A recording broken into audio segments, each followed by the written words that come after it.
Magandang umaga po sa ating lahat, JTG family. Bago po tayo magsimula, konting paalala sa ating announcement. Una na po dyan, magkita-kita po tayo tuwing midweek service. Yan po ay ginaganap tuwing Wednesday, alas 7 ng gabi. Magsama-sama rin po tayo every month. Tayo yung may Fuel Night Friday po natin yung ginaganap 7 p.m. dito po sa ating JTG GMA Hall. Also, we would like to encourage everyone at full capacity na po tayo sa ating Sunday worship service. Meron po tayong 8 a.m. at 10 a.m. That's on-site. At nagsusupport tayo online 10 a.m. to 11:30 a.m. at jtg.gma.ph. And finally, we encourage everyone, sumali na kayo sa ating mga small groups. May 3 pamamaraan kung paano po tayo sasali. Meron po tayong Bible study group, discipleship group, at connect group. According to your age, we have youth, young adults, and men's and women's connect group. Simulan na po natin ang ating morning devotion. Muli, magandang umaga po sa lahat.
magnificent, eternally wonderful.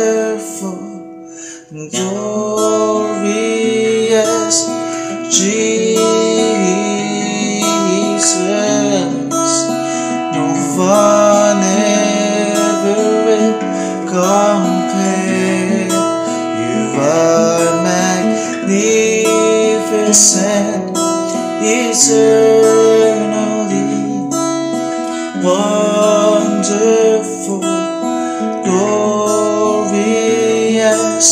Jesus.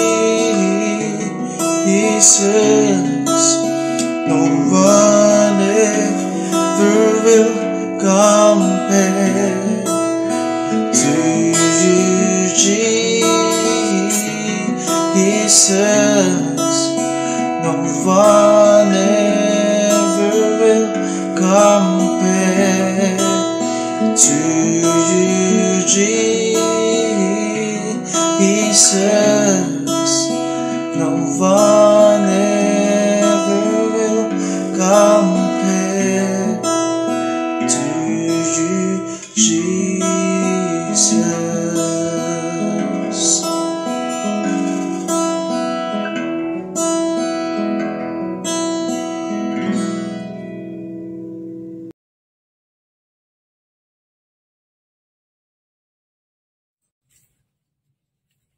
Magandang umaga po sa ating lahat.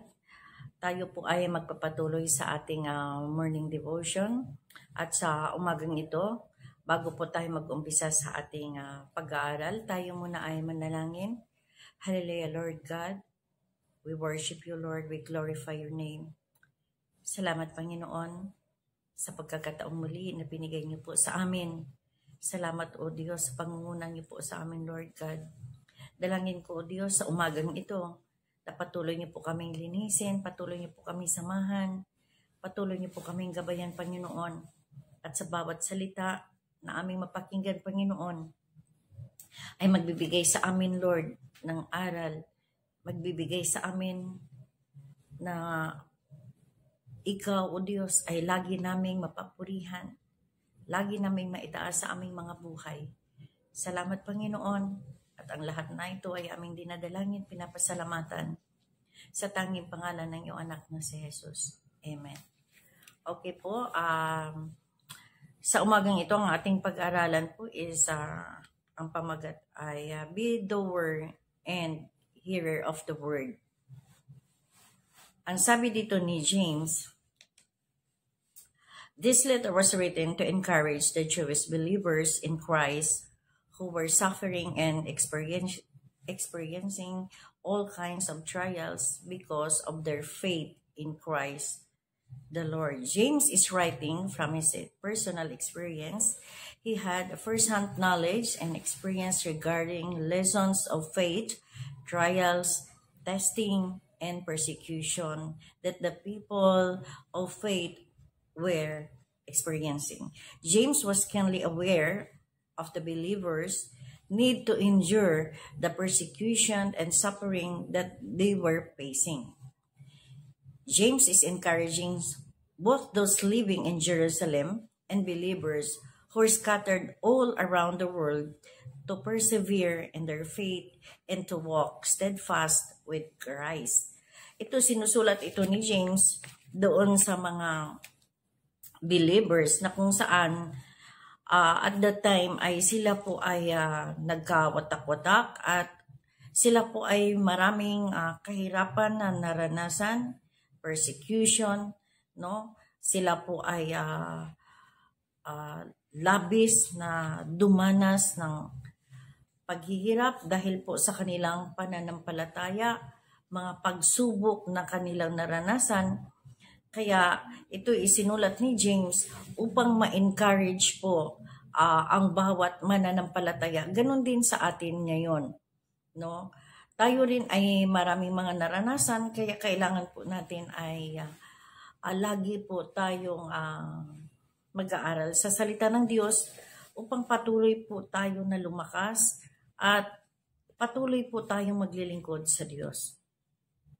Basahin natin sa James 1, verse 22 to 25. But don't just listen to God's word. You must do what it says. Otherwise, you are only fooling yourselves. For if you listen to the word and don't obey, it is like glancing at your face in a mirror. You see yourself, walk away, and forget what you look like. But if you look carefully into the perfect law that sets you free, and if you do what it says and don't forget what you heard, then God will bless you for doing it. Yun po ang salita ng Diyos na ibinibigay sa atin. So dito binabanggit ni James na ang bawat nakikinig sa salita ng Diyos, ito po ay hinahalintulad niya sa isang tao na kung saan ito ay nananalamin. Amen po. Dahil sa pananalamin, doon po natin nakikita ang ating tunay na mukha. Doon po natin napagmasdan ang ating sarili. At ang isang tao, pag nananalamin, pagkatapos niyang tumingin sa salamin, ay nakakalimutan na niya kung ano yung ang kanyang itsura. So, the person is like hearing a sermon or read God's word and think, I must do something about that. Yung tao din naman na nakakarinig ng salita ng Diyos ay talagang sa pagkakarinig pa lang niya sa salita ng Diyos, talagang iniisip niya na talagang susundin niya, gagawin niya. Ngunit sa kanyang pakikinig at siya ay nakauwi na sa kanyang bahay, ito ay kanya nang kinakalimutan. Ano man ang mga bagay, ano man yung kanyang mga narinig, no? Kung saan siya nakarinig ng words of God o sa kanyang pagsasamba, ay agad niya itong nakakalimutan. So ganun din sa salita ng Diyos, ang salita ng Diyos ay tulad ng isang salamin. No? Tulad ng isang salamin na pag tayo nananalamin, nakikita natin yung diferensya, nakikita natin yung hindi tama sa ating mukha, yung hindi maayos, kaya dapat nating ayusin kasi nakikita natin sa salamin. Ang salita naman ng Diyos ay nag-aayos sa atin, sa ating mga kamalian, sa ating mga pagkukulang, sa mga bagay na dapat nating ayusin. We should use God's word as our mirror. No? Ang salita ng Diyos ay gamitin natin upang makita natin yung ating sarili. I-allow natin na ang salita ng Diyos, although mayroon talagang masakit, ngunit doon sa mga naririnig natin na nagre-reflect sa ating sarili, ay dapat nating baguhin at dapat nating ayusin. Dahil ang mga salita na ito, yung ating naririnig, ay nagpapaayos at ito ay regalo din sa atin ng Diyos. No? Na pinakita sa atin kung ano tayo ang ating katayuan, kung ano yung ating pagkatao na dapat nating ayusin. Na sa pakikinig natin sa salita ng Diyos, ay ito ay makakatulong sa atin, sa ating mga kasalanan na tayo ay magbago, kung ano man yung ating mga pagkakasala, dapat na nating ayusin, baguhin, at kailangan natin ang kapangyarihan galing sa Diyos. Dahil doon lamang sa kapangyarihan ng Diyos, sa kanyang salita, doon lamang tayo mababago. At hindi po tayo mababago sa ating sarili lamang. Dahil ang salita ng Diyos, ito yung ating sandata na kung saan ginagamit natin ito sa ating buhay. Ito ay ginagamit natin sa araw-araw ng ating buhay para ma-examine natin ang ating sarili at tayo ay nakatayo at makagawa ng katotohanan. Hayaan natin na ang salita ng Diyos ay isang opportunity. Opportunity na tayo po ay makapaglingkod. No? Tayo ay makapakinig. Dahil tunay na nagmahal ang Diyos sa atin. So talaga sa salita niya, babaguhin niya. No? Babaguhin niya ang isang mananampalataya na kung saan gusto niyang mabago.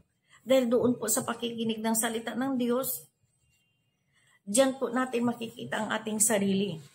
Kaya may time talaga na masasaktan tayo. Makita natin ang diferensya po sa ating pagkatao. Ang sabi ng Romans 2 verse 13, "For it is not the hearers of the law who are righteous before God, but the doers of the law who will be justified." So doon sa pakikinig natin sa salita ng Diyos ay hindi po sapat. Dahil tayo ay nakikinig, tayo ay natuwa, tayo ay nagpuri sa Diyos. Ngunit kailangan din natin na tayo ay gumagawa. May kasamang pagkilos, may kasamang paggawa, at doon lang tayo aariing ganap ng ating Panginoon. Dahil wala pong kabuluhan ang pakikinig ng salita ng Diyos kung ito po ay hindi natin sinasamahan ng ating gawa. Lalo na po sa ating mga fellowship. So kailangan lagi tayong handa, no? Lagi tayong aware, no? Kailangan kasama natin yung ating mga kapatiran pagdating ng Sunday, ng Wednesday, sa ating morning devotion. So kailangan nandyan tayo, no? Lagi nating gawing available ang ating sarili sa gawain ng ating Panginoon. So sinasabi dito sa verse 25, "But whoever looks intently into the perfect law that gives freedom and continues in it, not forgetting what they have heard, but doing it, will be blessed in what they do." So ano po ang ibig sabihin nito? Unang-una is kailangan natin na matupad, maisakatuparan ang batas. Ang batas kung saan tayo ay malayang makatupad sa katotohanan at sa nais ng Diyos. Dahil doon lang po tayo makakalaya. No? Ang salita ng Diyos ay nagbibigay ng katotohanan, at ang katotohanan na yun na ating malaman sa salita ng Diyos ay magbibigay sa atin ng kalayaan. Kalayaan saan? Sa paglilingkod sa Diyos. Kalayaan na malaya kang magpuri sa ating Panginoon. Ang sabi ng John 8 verse 31 to 32, Jesus said to the people who believe in Him, "You are truly my disciples if you remain faithful to my teachings, and you will know the truth, and the truth will set you free." Ang Panginoon po ang nagsabi nito.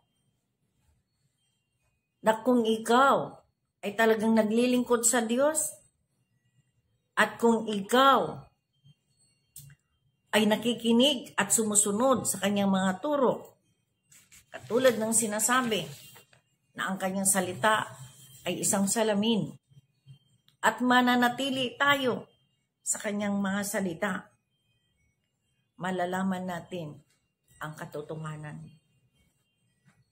Doon natin malalaman, madiscover natin yung ating sarili, yung ating kahinaan, yung ating pagkakamali. So kailangan mananatili tayo. Dahil kailangan na lagi tayong sumasampalataya at magpatuloy. Susunod sa mga aral.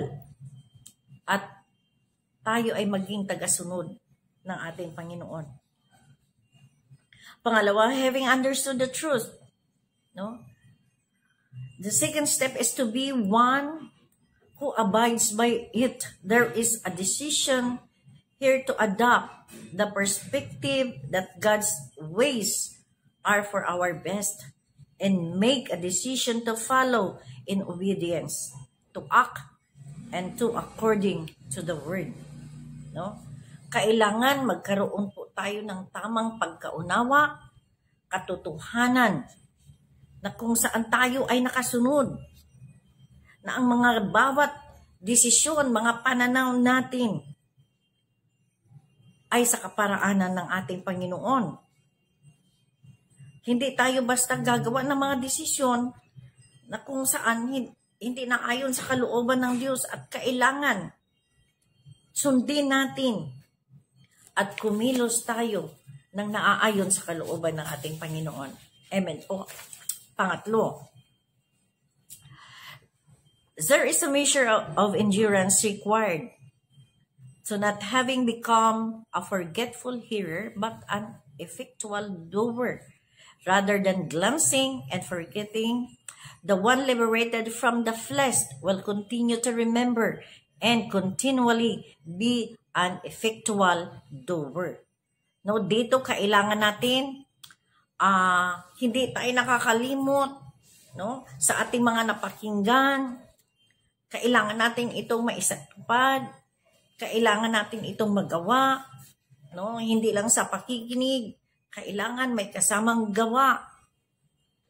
Kailangan na lagi nating alalahanin yung mga salita na ating pinag-aralan.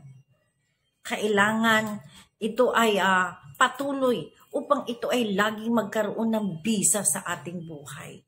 No? Continuous po yung ating pag-aaral sa salita ng Diyos. Ano po ang mga application po dito?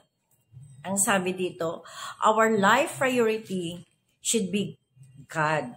If you are neglecting His word and His instruction, if you are not giving priority to His word, you are inviting all life troubles. Idols in your heart will control your heart.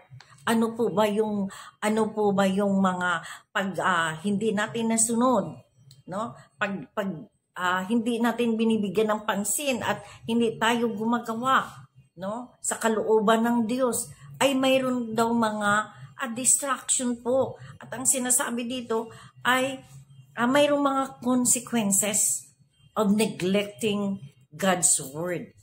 So ano po yun? Number 1, you will go wrong direction in life because you are not guided by God's word.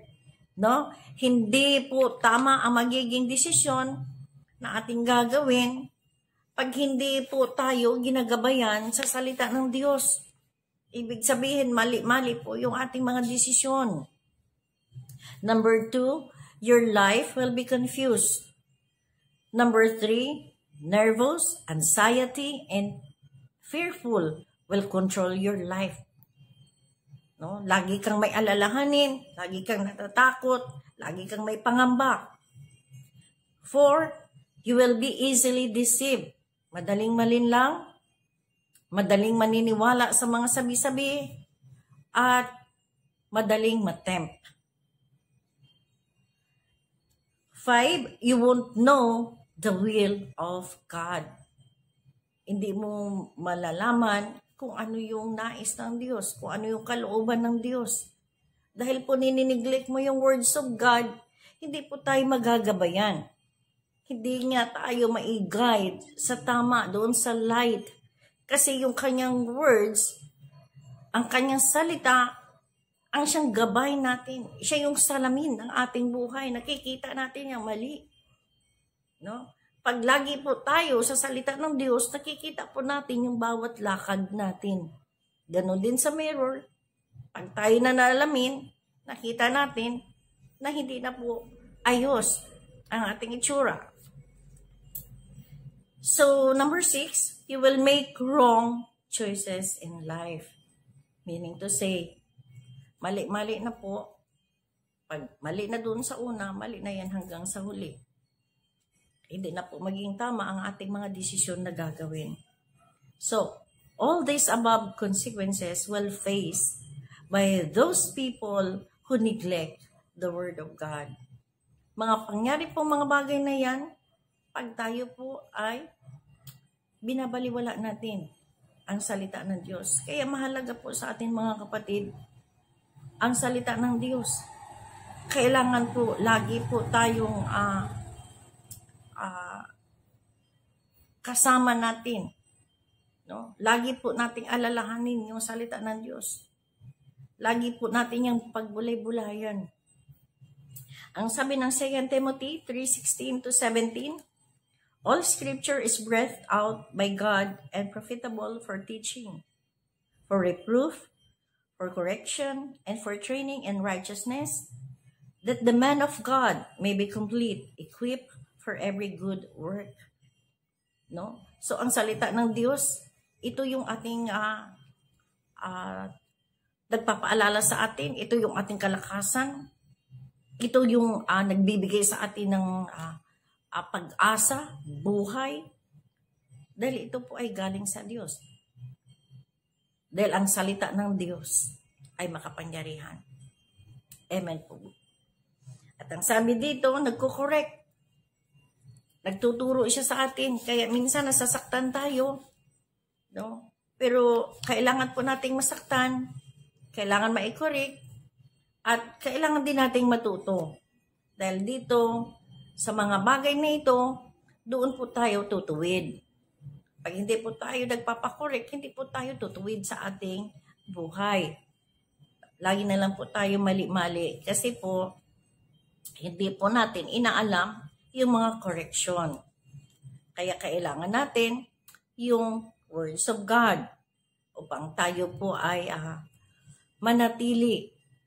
Manatili tayo na malakas, no? Totally equipped tayo sa salita ng Diyos at maingatan po ang ating bawat gawa at bawat desisyon. So ano po ang conclusion dito sa doers and hearers, the Word of God? Number 1, the doers of the Word. When God give you this life, make use of every opportunity and to serve Him with all your heart and soul and life, because this is the things that matter most. No? Importante po ito sa atin. No? Pagkakataon natin, no? Pag binigyan ka ng pagkakataon na maglingkod, pasalamat ka sa Diyos. Dahil yan ay binigay sa atin na opportunity na siya mapaglingkuran. No? Kasi hindi po lahat, no, na pagbibigyan ng pagkakataon. Kaya pasalamat tayo sa Lord na tayo ay binigyan ng pagkakataon na makapaglingkod sa Diyos. Number 2, don't deceive yourself like Judas Iscariot.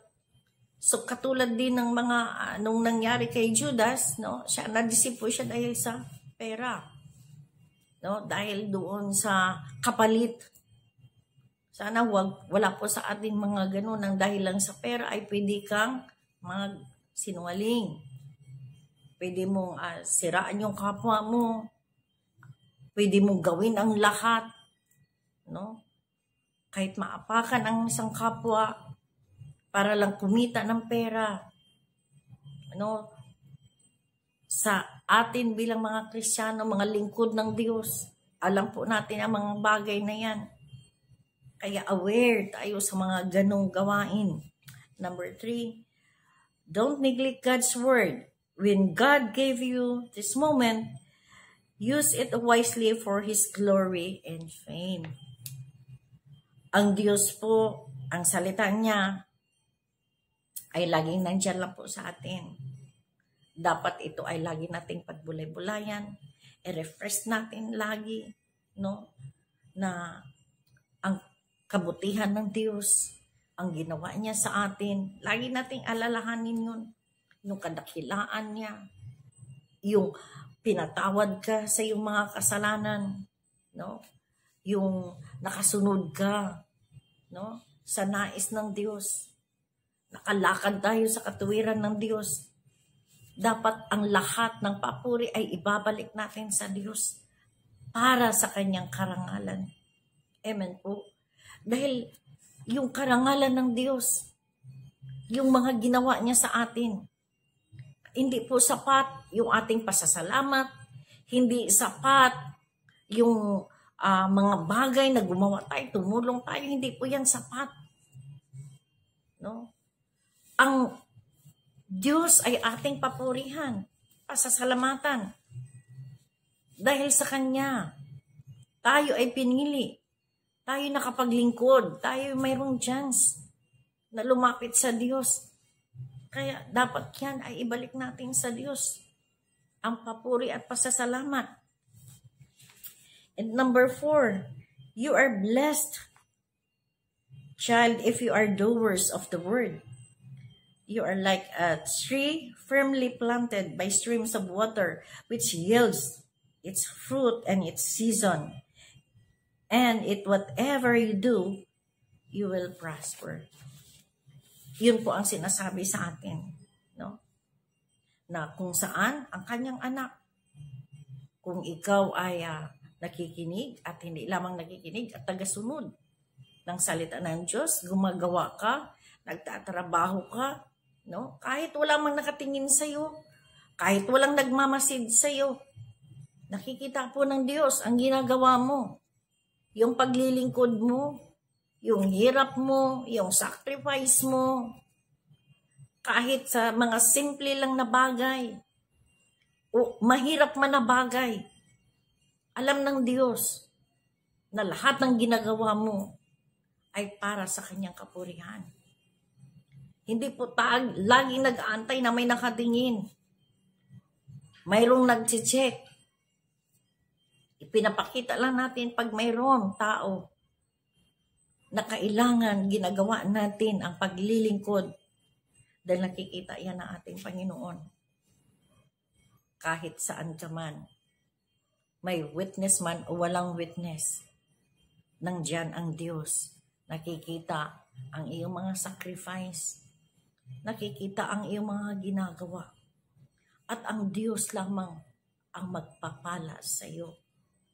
Ang Diyos lamang ang nakakakita sa iyo. At dyan po niya tayo aariing ganap. Amen po. Kaya lagi nating alalahanin na sa pakikinig po ng salita ng Diyos, hindi lamang puro pakikinig. Samahan po natin ng pagkilos na galing sa puso. Yung gagawa tayo, tatrabaho tayo, kahit nga sa trabaho, kailangan magiging seryoso tayo sa ating lahat ng mga ginagawa. At sa pakikinig ng salita ng Diyos, marami tayong malalaman. Marami tayong matutunan. Matuto tayong mag-share. Matuto tayong mag-comfort sa iba. Dahil marami na po tayong kaalaman na ibinigay sa atin ng ating Panginoon. Marami na po tayong natutunan. At dahil sa ating mga natutunan, ito ay nagbubunga ng gawa.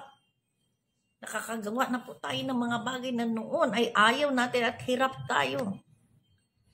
Ngunit sa habag at grasya ng Panginoon, no, nagagawa natin ang mga bagay na ito. No? Na katulad ng isang salamin, nakikita natin ang ating itsura, kung anong diferensya.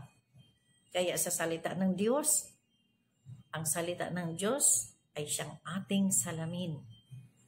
Pag mayroon tayong words of God, nakikita natin palagi ang ating sarili, ang ating pagkilos, ang ating mga ginagawa, ang ating pagkakamali. So, lawa sa umagang ito ay naunawaan natin, naintindihan natin na ang salita ng Diyos ay katulad ng isang salamin. Nagpapahayag at nagsasabi ng katotohanan. So magandang umaga po sa ating lahat at tayo po ay manalangin. O Diyos na makapangyarihan sa lahat, salamat Panginoon sa mga salita mo na iyong binigay sa amin. Na katulad, Lord, ng isang salamin, nakikita namin ang aming mga itsura, Lord God. Thank you for your words na sa salita mo, Panginoon, mahayag ang aming pagkatao, ang aming pagkakamali, ang aming kahinaan, ang aming mga pagkukulang. Salamat, Panginoon, sa salita mo. At dalangin ko, O Diyos, na sa mga salita na aming napakinggan, Panginoon, ito'y magbibigay sa amin ng malalim na kahulugan at lagi itong maalala namin na ikaw ang aming Diyos na nakakita ng lahat ng aming ginagawa, lahat ng aming mga kilos, At sa salita mo, Panginoon, matuto kami. Mas lalo ka pa namin, Lord, may honor. Dahil makikita namin ang aming pagkakasala, ang aming pagkakamali sa iyo. Salamat, Panginoon, sa umagang ito at dalangin ko, O God, na sa bawat nakikinig ay patuloy mo pagpalain ang kanilang mga buhay. Pagpapala na mula sa iyo, Panginoon. Salamat, O Diyos, at ang lahat na ito ay aking pinapasalamatan sa tanging pangalan ng iyong anak na si Jesus. Amen.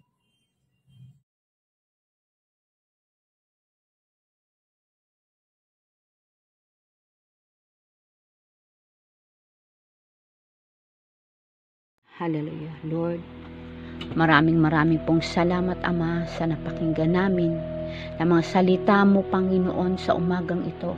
Ito po ay magbibigay muli sa amin ng inspirasyon, malakaran namin, Lord, ang kalooban mo sa aming mga buhay. Salamat din po sa mga nagpahayag na iyong salita, Lord. Patuloy mo i-bless ang kanyang buhay, sampung ng kanyang pamilya. In the name of Jesus.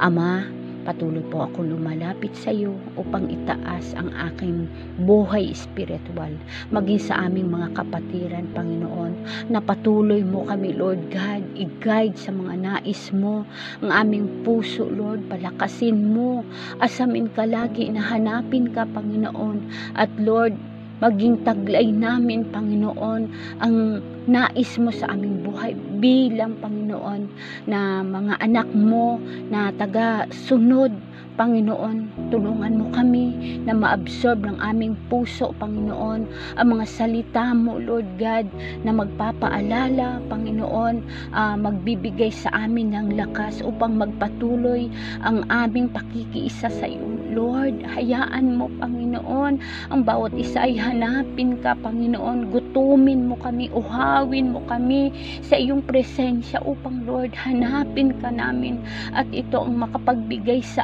amin, Panginoon, ng kaluwalhatian na kasama ka. Salamat po, Panginoon. Patuloy din po namin, Lord, dinudulog sa iyo, Panginoon, ang bawat isa, Panginoon, mga manggagawa, mga kapatid po namin, Lord, sa pananampalataya. Ang aming mga puso, linisin ang iyong mapagpalang dugo at bigyan mo kami ng panibagong puso na masunurin, mapagkumbaba at malinis na hangarin, Panginoon.